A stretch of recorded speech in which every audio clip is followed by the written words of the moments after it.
Now one foot, now the other. Story and pictures by Paola. And our dedication is to Bob. Bobby was named after his best friend, his grandfather Bob. When Bobby was just a baby, his grandfather told everyone, Bobby will be 3 years old before he can say Grandpa, so I'm going to have him call me Bob. And Bob was the first word Bobby said. Bob was the one who helped Bobby learn to walk.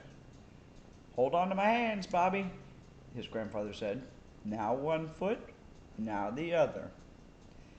One of the best things Bob and Bobby did was to play with the old wooden blocks that were kept on a shelf in the small sewing room under the front stairs. The blocks had letters on two sides, numbers on two sides, and pictures of animals and other things on the last two sides. Bob and Bobby would slowly, very slowly, put the blocks one on top of the other, building a tall tower. There were 30 blocks. Sometimes the tower would fall down when only half the blocks were piled up. Sometimes the tower would be almost finished. Just one more block, Bob would say. And that's the elephant block, Bobby would say. And they would carefully put the elephant block on the very top. But Bob would sneeze and the tower would fall down. Bobby would laugh and laugh. Elephants always make you sneeze, Bob, Bobby would say. We'll just have to try the next time, his grandfather would say. Then Bob would sit Bobby on his knee and tell him stories. Bob, tell me the story about how you taught me to walk, Bobby would say. And his grandfather would tell Bobby how he held Bobby's hands and said, now one foot, now the other. And before you knew it, on Bobby's 5th birthday, Bob and he had a special day. They went to the amusement park. They rode a roller coaster, ate hot dogs and ice cream. They had their pictures taken in a machine, and they sang a song and made a phonograph record. And when it got dark, they watched the fireworks. On the way home, Bob told Bobby stories. Now, let me tell you the story about how you taught me to walk, Bobby said. And Bob did. Not long after Bobby's birthday, his grandfather got very sick. Bobby came home and his grandfather wasn't there. Bob's in the hospital, Dad told Bobby. He's had what is called a stroke. I want to go see him, Bobby said. You can't, honey, Mom told him. Right now, Bob's too sick to see anyone. He can't move his arms and legs, and he can't talk. The doctor's not sure if he knows who anyone is. We'll just have to wait and hope Bob gets better. Bobby didn't know what to do. He didn't want to eat. He had a hard time going to sleep at night. Bob just had to get better.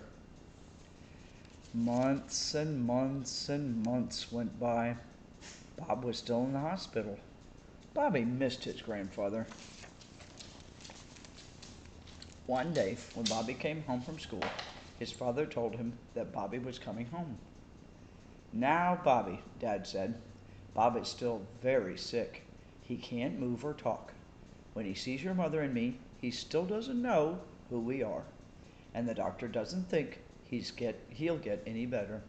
So don't be scared if he doesn't remember you.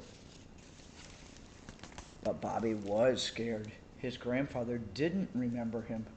He just lay in bed. And when Dad carried him, Bob sat in a chair, but he didn't talk or even move. One day, Bob tried to say something to Bobby, but the sound that came out was awful. Bobby ran out of the room. Bob sounded like a monster, Bobby cried. He can't help it, Bobby, Mom said. So, Bobby went back to the room where Bob was sitting.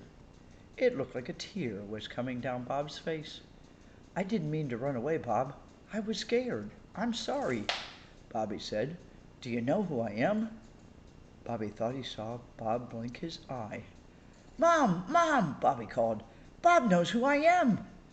Oh, Bobby, Mom said. You're just going to upset yourself. Your grandfather doesn't recognize any of us. But Bobby knew better. He ran to the small sewing room under the front stairs. He took the blocks off the shelf and ran back to where Bob was sitting. Bob's mouth made a small smile. Bobby began to build the tower. Halfway, almost to the top. Only one block left. Okay, Bob, said Bobby. Now, the elephant block. And Bob made a strange noise that sounded like a sneeze. The blocks fell down, and Bob smiled and moved his fingers up and down. Bobby laughed and laughed. Now he knew that Bob would get better. And Bob did. Slowly, he began to talk a little. It sounded strange, but he could say Bobby just as clear as day. Bobby began to move his fingers, and then his hands. Bobby still helped to feed his grandfather, but one day Bob could almost hold a spoon by himself, but he still couldn't walk.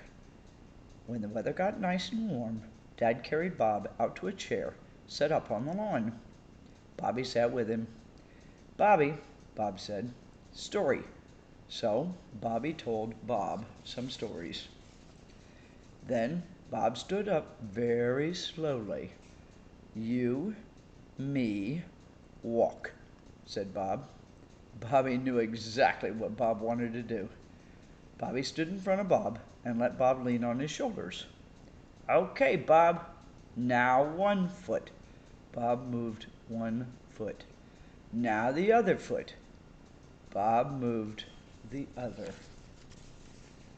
By the end of the summer, Bob and Bobby could walk to the end of the lawn, and Bob could talk better and better each day. On Bobby's 6th birthday, Bobby got the blocks. Slowly, he built up the tower. Only 1 block to go. Here, elephant block, Bob said. Bobby put it on top. Bob sneezed. Elephants always make you sneeze, Bob, Bobby said. Now, we'll just have to try the next time. Now, tell me some stories. Bob did. Then Bob said, Bobby, tell a story how you teach Bob to walk. Well, Bob, you leaned on my shoulders, and then I said, now 1 foot, now the other. And before you knew it,